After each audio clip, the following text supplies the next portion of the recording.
There's a hidden rhythm in human history, a cycle of creation, expansion, and collapse that has reset civilizations, not once, not twice, but 5 times over the last 2 millennia.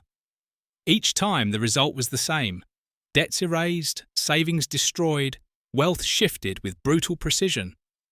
Ancient Rome, medieval Europe, revolutionary France, Weimar Germany, post-war Europe. Different eras, different methods, identical patterns. Each time, debt seemed manageable. Leaders promised repayment. Economists argued the math would work. And yet, each time, the system collapsed anyway. Now, in 2020, the numbers tell the story again.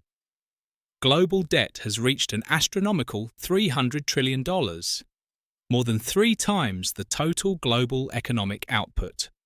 The United States alone carries $36 trillion in federal debt, alongside $1.7 trillion in student loans, $1 trillion in auto loans, $1.2 trillion in credit card debt, and $11 trillion in corporate obligations. These are not just numbers, they are promises that cannot mathematically be fulfilled. We are in stage 3 of a historical 6-stage sequence, the same sequence that erased wealth 5 times before. Stage 1. Credit expansion created illusions of prosperity. Stage 2. Debt crossed the critical threshold, siphoning resources from productive activity into interest payments. Stage 3. The moment we inhabit now sees interest consume growth entirely. And the historical record is relentless. Stages 4, 5, and 6 follow with a certainty that defies politics, ideology, or wishful thinking. The question is not if the reset will come, but how. Hyperinflation that renders money worthless. A government-mandated jubilee that cancels debts overnight. Or war, the most destructive yet effective mechanism, physically annihilating enough of the economy to make debts irrelevant. This is not prophecy. It is pattern recognition. Understanding the past illuminates the present and the choices you make today. Before we examine the 5 historical examples, it's essential to grasp what a debt jubilee truly is. This is not generosity, it is necessity. A debt jubilee is the complete or partial cancellation of debts across an economy. It occurs not because governments choose mercy, but because the alternative is systemic collapse. Debt is a claim on future production. When an individual borrows, they promise to generate enough value to repay principal and interest. When a government borrows trillions, it promises the same, on a scale that dwarfs any individual effort. But there is a limit. Once debt exceeds productive capacity, once interest consumes all growth, the system becomes a Ponzi scheme. The math is stark. Global GDP grows at approximately 3% per year, generating $2.7 trillion in new economic output, while global debt of $300 trillion at a modest 3% interest demands $9 trillion annually. The gap cannot be closed. At this point, debt does not just threaten growth, it threatens the very functioning of society. History reveals only 3 escape routes. First, hyperinflation. Governments print money to pay debts, rendering currency worthless, annihilating creditors, and wiping out savers. Second, jubilee. Debts are legally cancelled, creditors absorb losses, and the financial system is rebuilt. Third, war. Massive destruction makes debts unenforceable, irrelevant in the face of chaos. There is no fourth option. Reality enforces the mathematics of debt with an impartial hand, indifferent to political promises or moral arguments. To understand why this sequence repeats, we must trace the stages of debt collapse. Stage 1. Credit expansion creates the illusion of prosperity. Every crisis begins with this phase. Easy credit floods the economy, stimulating spending and investment. Governments point to growth as proof of productive debt, yet beneath the surface, all is borrowed from the future. Take ancient Rome, 10 to 30 AD. Under Augustus, the empire expanded, and so did credit. Wealthy patricians lent to plebeians, merchants, and even fellow elites. The Senate authorized massive public works funded by borrowing: roads, aqueducts, arenas. Senators borrowed to host gladiatorial games. Governors borrowed to secure political positions. Rome appeared prosperous. Luxury goods flowed from across the empire. But the growth was an illusion. Credit fueled consumption, spectacle, and status, not productive capacity. By 20 AD, Roman elites borrowed merely to maintain appearances. Debts were colossal. Yet as long as new loans were available, the cycle persisted. Medieval Europe, 1300 to 1340, followed a similar script. The agricultural boom created surplus, and credit became widespread. Italian banking houses, the Bardi, Peruzzi, and Medici, lent to kings, nobles, merchants, even the church. Edward III borrowed over 1 million florins from Italian bankers to wage the 100 Years' War, equivalent to billions today. Prosperity seemed real. Trade flourished, cathedrals rose, universities were founded. Yet beneath this veneer, sovereign debt accumulated. Kings borrowed to pay off previous loans, and banks were dangerously exposed to default. Revolutionary France, 1700 to 1785, presents another echo. Louis XIV's wars left France deep in debt. Successors borrowed more, confident the wealthiest nation in Europe could shoulder the burden. Paris thrived as a cultural capital. Versailles hosted opulent spectacles, but interest payments consumed an ever-growing share of revenue. The illusion of prosperity masked a system already approaching collapse. Weimar Germany, 1918 to 1921, illustrates the catastrophic acceleration of this pattern. Reparations imposed by the Treaty of Versailles demanded 132 billion gold marks, an impossible sum. The government borrowed domestically to pay reparations and fund reconstruction. Production initially recovered, unemployment fell, but it was all financed by future claims on an economy that could never produce enough to meet obligations. Finally, post-war Europe, 1950 to 1980, entered a period of unprecedented credit expansion. The GI Bill in the United States funded housing, education, and business for millions of veterans. Europe received Marshall Plan aid, often extended as loans. Growth soared, living standards rose, borrowing seemed manageable. Yet this stage, stage 1, is always the precursor to crisis. The system is built on debt, not genuine productive expansion. Stage 2 emerges when debt surpasses critical thresholds, historically around 250% of GDP, redirecting resources from growth into debt service. Interest payments accelerate, borrowing begets borrowing, and the illusion of prosperity unravels. Ancient Rome under Tiberius faced unmanageable private debt. Medieval European sovereign debt reached crisis by 1340. France, by 1788, allocated 60% of government revenue to interest alone. Weimar Germany's debt exceeded 400% of GDP, and in the modern era, the 2008 financial crisis pushed global debt to 250% of GDP. Governments borrowed more instead of deleveraging, accelerating toward the inevitable. Stage 3 is where the debt trap becomes undeniable. Interest payments consume all new economic growth. Any borrowing now only deepens the hole.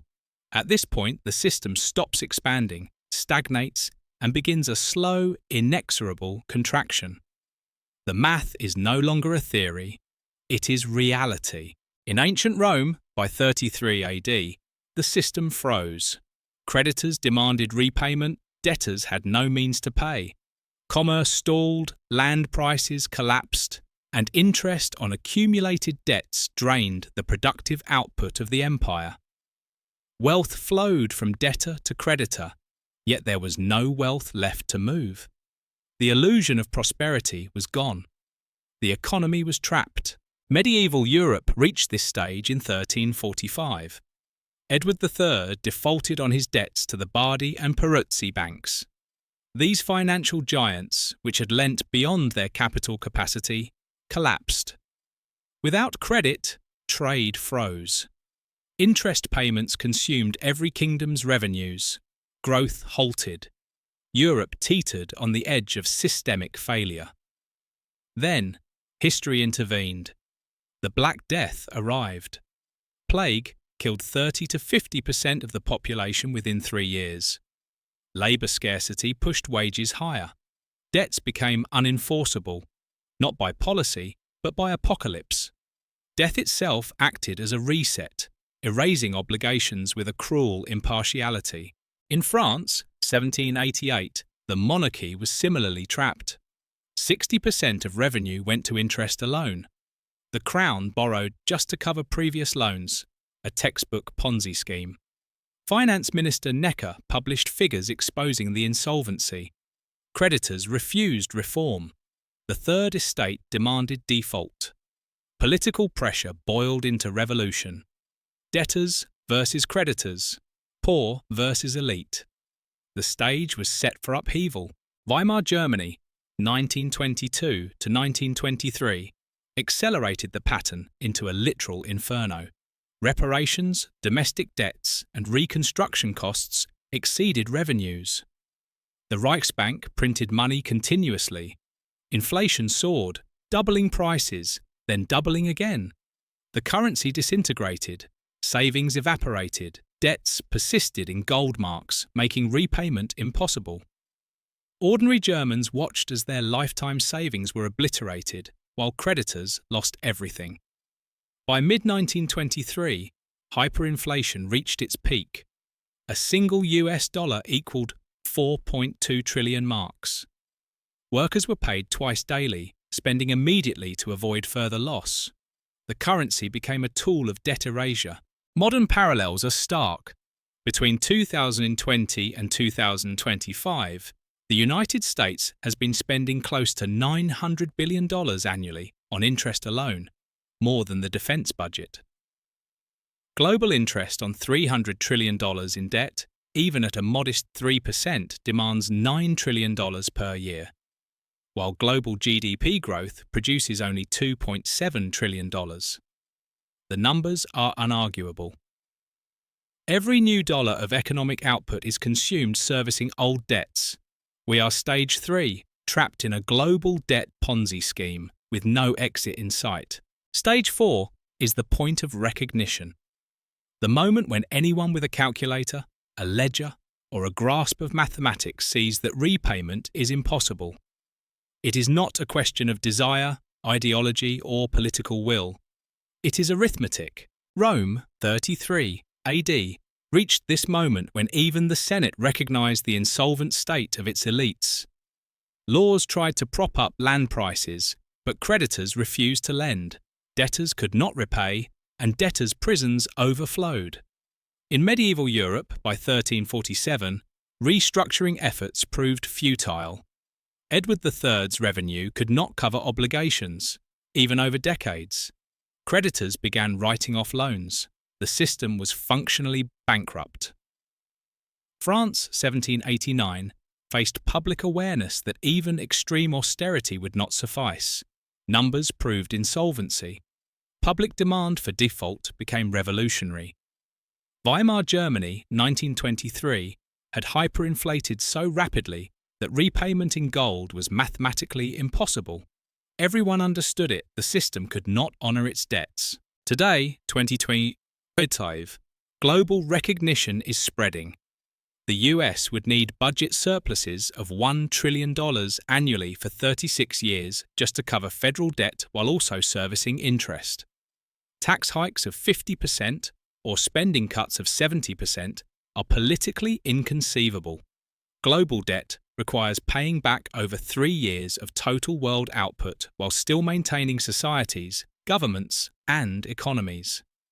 The numbers do not add up. Stage 4, the recognition stage, is complete. Stage 5 emerges from this realization. Political pressure for reset builds. Once the debt is seen as unpayable, societal tension rises. Debtors demand relief. Creditors demand protection. Governments face impossible choices. The social contract strains. In Rome, plebeians demanded debt cancellation as prisons overflowed, and families were sold into slavery to satisfy creditors. The patricians, the creditors, resisted. Mobs attacked the homes of the wealthy. Political pressure was unbearable. In Europe, 1347 to 1350, surviving debtors argued that the collapse of banks absolved their obligations, while nobles refused to pay sovereign debts. Then, catastrophe intervened. The Black Death killed tens of millions. Labour scarcity increased wages, feudal obligations weakened, and debts were functionally erased. Catastrophe became policy. France, 17th, turned political pressure into revolution. The Third Estate demanded the monarchy default on debts incurred by corrupt rulers. Aristocrats, as creditors, refused. Conflict erupted. In Weimar Germany, late 1923, strikes, hyperinflation, and political extremism converged. Parties promising debt cancellation gained momentum. The government could not satisfy both creditors and the populace. Stage 5, the social and political pressure toward reset, was unavoidable. Modern parallels are equally stark. Student loan forgiveness, mortgage forbearance, and calls for wealth taxes illustrate mounting pressure. On the left, advocates cite predatory lending. On the right, critics decry currency debasement. Both camps demand intervention. Politicians respond with partial measures, but the pressure is rising. Stage 5 is forming now, visible in every policy debate and social movement. Stage 6 is the reset. The debts are eliminated, not through repayment but through destruction. Hyperinflation, jubilee, or war. Each method is brutal, yet historically inevitable. Rome employed partial government bailouts and currency debasement. Medieval Europe saw debts erased through plague. Revolutionary France hyperinflated paper money. Weimar Germany obliterated debts via hyperinflation, and post-war Europe negotiated a 50% debt reduction to stabilise society. Each method differs, but the pattern, the cycle of 6 stages, remains constant. Stage 6 is the culmination. It is the moment when debts vanish, not through repayment but through force, economic, legal, or catastrophic. History shows that the result is always the same. Creditors lose, savers lose, wealth transfers massively, and the economy is forced to rebuild. The method varies, but the human and financial consequences are predictable. In ancient Rome, 33 AD, Emperor Tiberius faced a political and economic crisis. Debtors were bankrupt, creditors demanded repayment, and social unrest threatened the empire. Tiberius intervened, issuing 100 million sesterces in interest-free loans to debtors for 3 years. Effectively, the government absorbed private debts, transferring imperial wealth to stabilise society. This was a partial jubilee, but it was temporary. Within decades, debts rebuilt, and Roman emperors increasingly debased currency to inflate away obligations. By 200 AD, the silver content of the denarius had halved. By 300 AD, it was less than 5%. Rome's debts were paid, but only with worthless currency. This is method 1, hyperinflation through currency debasement. In medieval Europe, 1347 to 1350, the reset was more apocalyptic. Following the collapse of the Italian banks, Europe's debtors were politically powerless. Then the Black Death arrived. 30 to 50% of the population perished. Labour scarcity drove wages up. Surviving debtors inherited property, but enforcement was impossible. Feudal obligations collapsed. Death, chaos, and destruction erased debts. This is method 3, catastrophic physical and social disruption making debts irrelevant. France, 1789 to 1794, provides a different lens. The National Assembly seized church lands, about 10% of the nation's property, and issued paper currency, the assignats, to pay debts. Initially, creditors were repaid with land-backed money, but the Assembly overissued assignats. Inflation escalated rapidly.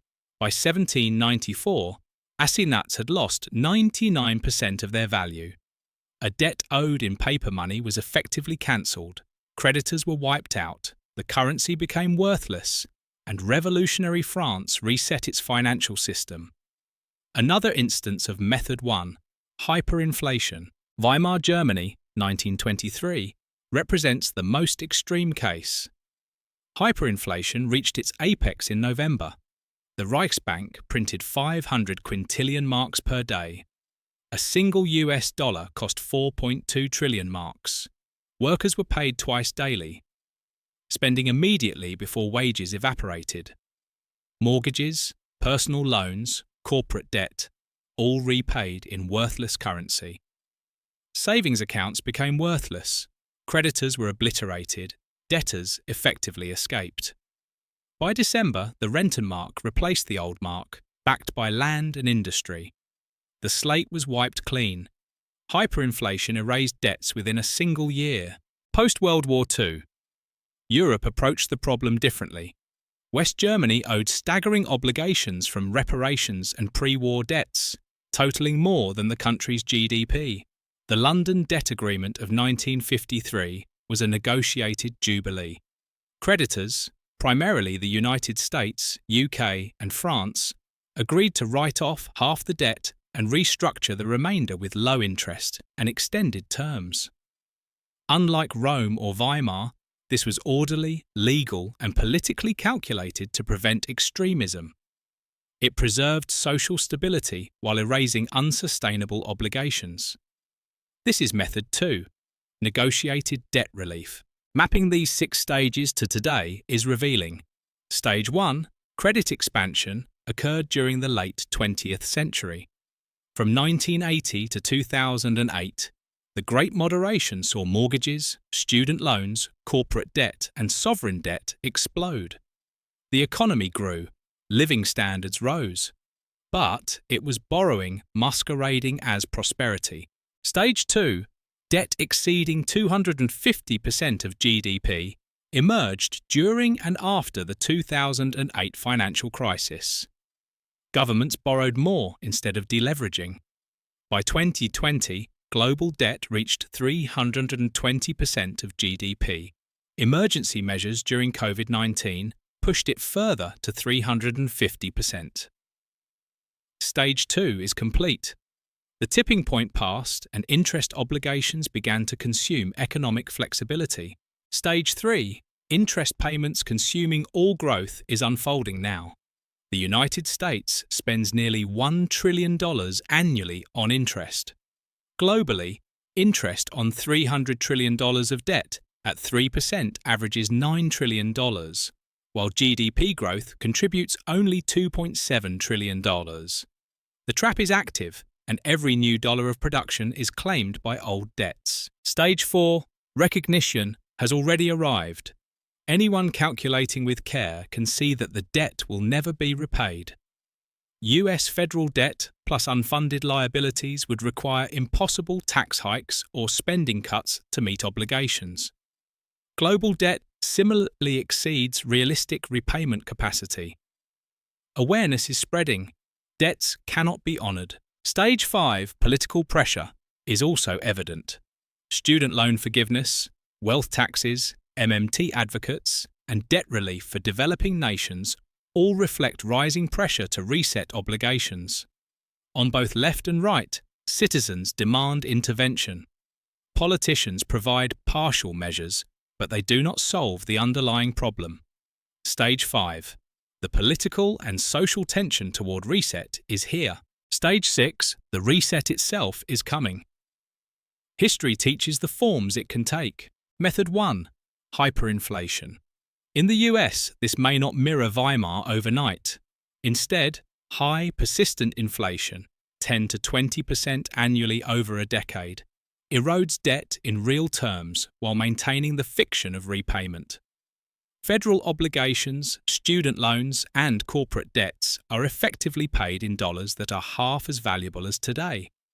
Creditors and savers lose purchasing power, debtors gain. Signs are already visible. Inflation surged 7 to 9% in 2021 to 2022, with real rates closer to 15% using historical methodology.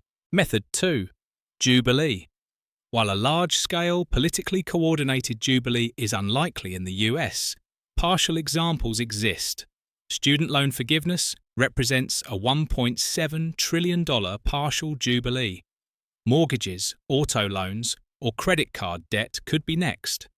Globally, debt relief for developing nations, whether through China or international institutions, could function as a broader jubilee. Method 3.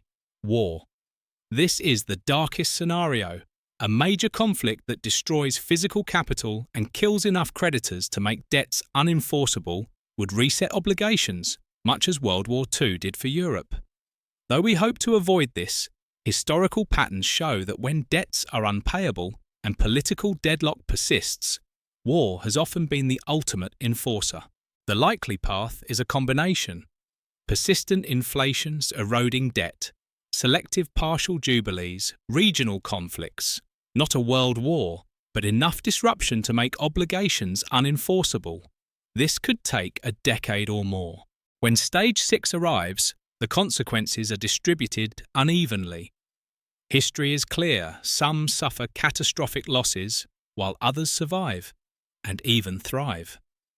Understanding who is on which side of this divide is essential. First, savers lose. Cash, bank deposits, and money market accounts are the most vulnerable. During hyperinflation, the nominal balances remain, but their purchasing power evaporates. Consider Weimar Germany. A lifetime of savings could not buy a single loaf of bread.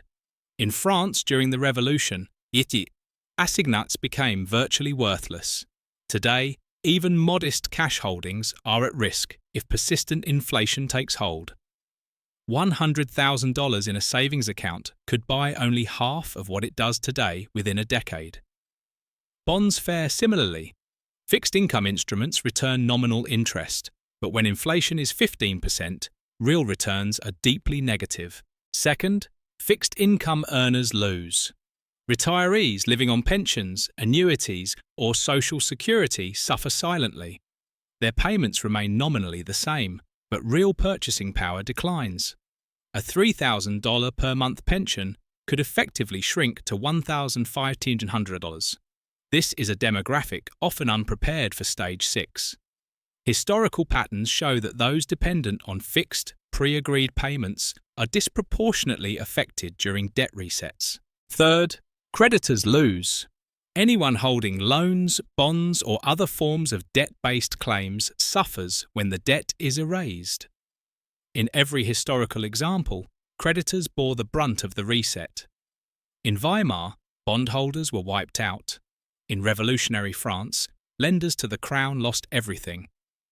When debts vanish, whether through hyperinflation, negotiated jubilees, or catastrophe, the nominally owed sums are repaid with worthless currency, legally cancelled, or rendered unenforceable. But debtors win. Fixed-rate debt becomes a gift. Mortgages, business loans, and personal loans shrink in real value. Suppose a homeowner owes $300,000 over 30 years at a fixed rate. If inflation averages 10% over the next decade, the effective cost of that mortgage halves in today's dollars. Historical examples confirm this. During Rome's debasement cycles or Weimar's hyperinflation, those who owed money benefited immensely, provided they maintained productive assets. Hard asset owners win. Real estate, commodities, productive businesses, and even farmland retain intrinsic value. A house remains a house, whether priced in dollars, marks, francs, or assignats. Gold and silver have historically preserved wealth when currencies fail. In post-World War II Europe, industrial assets and land retained value despite massive debt relief and restructuring. The lesson is clear. Utility and productivity matter more than nominal denominations. Strategic positioning matters. Those who recognize the pattern in advance can protect themselves. The rules are consistent across centuries. Minimize exposure to cash and nominal debt instruments, accumulate tangible and income-generating assets, and consider fixed-rate liabilities as instruments that may be devalued through inflation. Timing is crucial. History suggests 3 to 7 years from Stage 3 to Stage 6. We entered Stage 3 globally around 2020. Stage 6 could arrive any time between 2025 and 2027, or possibly accelerate depending on external shocks. Being early provides an immense advantage. Being on time may mean losses are already baked in. Here's what prudent historical lessons advise. Minimize cash holdings. Maintain only enough liquidity for 3 to 6 months of expenses. Excess cash is vulnerable to inflation and currency erosion. Convert wealth to hard assets. Real estate, particularly income-generating property, retains value through currency resets. Commodities such as gold, silver, and agricultural land are similarly resilient. Productive businesses that generate cash flow are essential because they operate independently of currency devaluation. Leverage strategic debt. Controversial but historically supported, taking on fixed-rate debt can be advantageous. Mortgages or business loans at historically low fixed rates become cheaper in real terms during high inflation. Essentially, one borrows devalued money to acquire assets that appreciate in utility or nominal value. Watch leading indicators. Real inflation rates, bond yields, and currency valuation are early warning signs.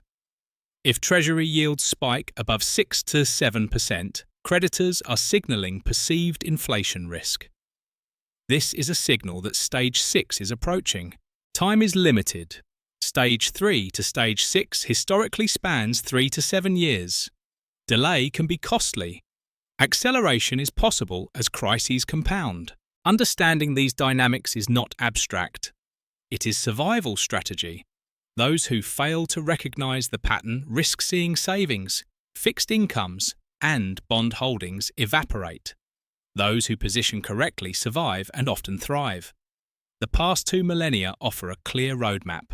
5 historical examples illustrate this pattern. Ancient Rome bailed out debtors and debased currency, erasing obligations at the expense of savers and creditors. Medieval Europe's Black Death killed enough people to cancel debts and reset economic relations. Revolutionary France hyperinflated assignats, obliterating creditors' wealth. Weimar Germany erased debts via rapid hyperinflation, destroying middle-class savings. Post-war Europe negotiated a 50% jubilee, forgiving obligations to stabilize economies. Each time the methods varied: debasing currency, plague, paper inflation, negotiated agreements, but the 6-stage pattern remained the same. Credit expansion, debt overload, interest consuming growth, recognition, political pressure, and reset. It is a cycle, repeating, predictable, and unavoidable when debt reaches unsustainable levels. The current global situation mirrors these historical patterns. Stage 3 is complete. Stage 4 is recognized. Stage 5, the mounting political and social pressure, is building rapidly. Stage 6 is inevitable. The only uncertainty is timing and method, high inflation, selective jubilees, or regional conflicts. Regardless, history teaches that the outcome will be familiar. Wealth shifts, creditors lose, debtors gain, savers are wiped out, and only hard assets endure. The lesson of 2,000 years of financial history is both stark and inevitable. Debt, once it exceeds the productive capacity of an economy, cannot be repaid. Nature and mathematics do not bend to politics, promises, or optimism. Stage 6, the reset, is inevitable. It comes for everyone, whether you are aware of it or not. Today, global debt stands at an unprecedented 300 trillion, 335% of GDP. The United States alone owes $36 trillion, with student loans at $1.7 trillion, corporate debt at $11 trillion, and household obligations over $4 trillion. Interest payments are consuming more than all new growth. The math is unforgiving. Those who believe that governments can simply borrow their way out misunderstand the history written in the ruins of Rome, the graves of medieval Europe, the paper assignats of France, or the wheelbarrows of Weimar. The debt will not be repaid. It will be erased, one way or another. Hyperinflation, jubilees, and wars are not abstract risks. They are historically proven mechanisms that reset unpayable obligations. Hyperinflation destroys currency. Wealth shifts from savers to debtors. Negotiated jubilees forgive debt, transferring losses from debtors to creditors while preserving the social order. Catastrophic destruction, plague, war, or revolution, makes debts irrelevant overnight, forcing the survivors to inherit both property and opportunity. The patterns are clear, and they are repeating. Credit expands, creating an illusion of prosperity. Debt accumulates beyond what the economy can produce. Interest consumes all growth. The system becomes mathematically unpayable. Recognition spreads. Political pressure builds. And finally, the reset occurs. Each stage follows with the precision of gravity. 5 times in 2,000 years, this pattern has played out. And today, as we move through stages 3 to 5, history signals that stage 6 is imminent. Understanding this is not fatalism, it is strategy. The people who survive and thrive are those who recognize the cycle before the final stage. They hold tangible assets, income-generating property, productive businesses, and commodities. They avoid holding excessive cash or nominal debt instruments. They position themselves to benefit when debts are erased, rather than suffer when they are. For ordinary individuals, the implications are profound. Savings in cash or bonds will lose value. Fixed incomes will buy less. Creditors will see their wealth vanish. Conversely, those with debt, particularly fixed-rate debt, stand to gain. Mortgages, student loans, and other liabilities shrink in real terms. Real estate, commodities, and productive businesses maintain value, functioning as shields against the inevitable erosion of currency.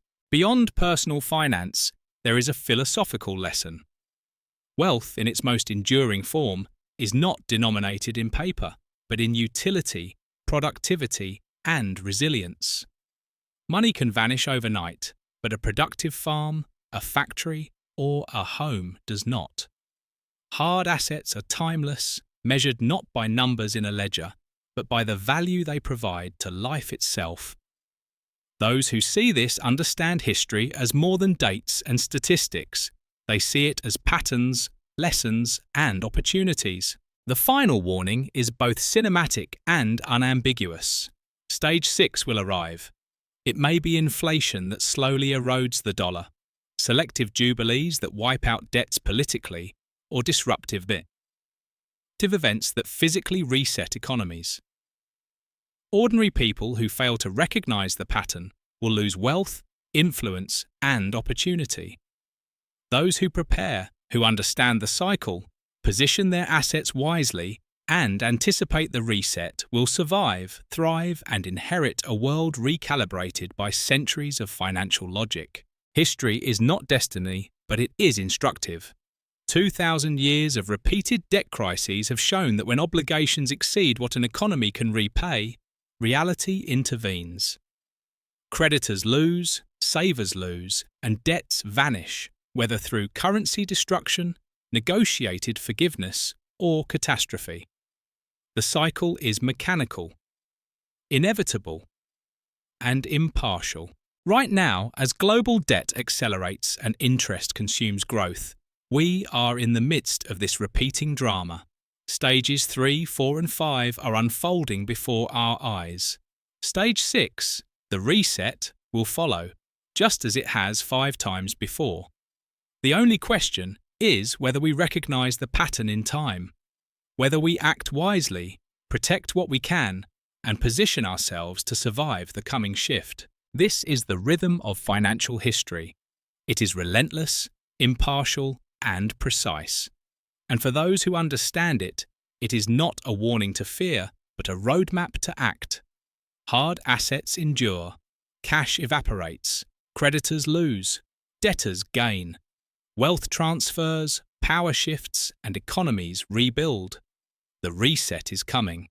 The pattern has played out 5 times over 2 millennia, and it is playing out again today. If this changes the way you view debt, savings, and your place in the global economy, you are beginning to understand the pattern.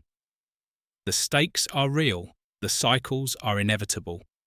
And when the reset comes, those who recognise the pattern before it completes will not only survive, they will inherit the world that emerges from the ruins of debt. History is very clear. The debt does not get repaid. It is erased. And the lesson is simple. Understand the cycle, position wisely, and endure.